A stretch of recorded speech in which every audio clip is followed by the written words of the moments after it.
अस्सलाम वालेकुम नाजरीन, INE टुडे न्यूज़ में आपका खैर मकदम है। आइए देखते हैं ये तफसीलात।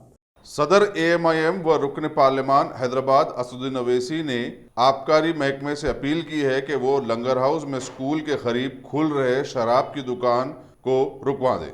अवैसी ने ये इकदाम स्कूल इंतजामिया व औलिया तालिबा के जानिब से शिकायत पर किया और आबकारी महकमे को खत लिखा जिसमें शराब की दुकान का इफ्तिदा को रोकाने की मांग की गई है।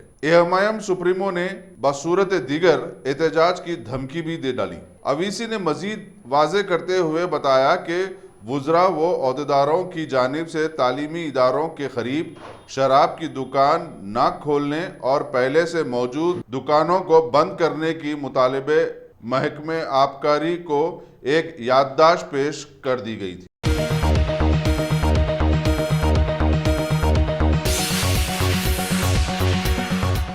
अगर आपने हमारे चैनल को सब्सक्राइब नहीं किया है तो आपको यहाँ सब्सक्राइब बटन दिख रहा है, उसे क्लिक करिए और सब्सक्राइब कीजिए और साथ ही साथ बेल आइकॉन को भी क्लिक करिएगा जिससे कि आपको ताज़ा अपडेट मिलते रहें।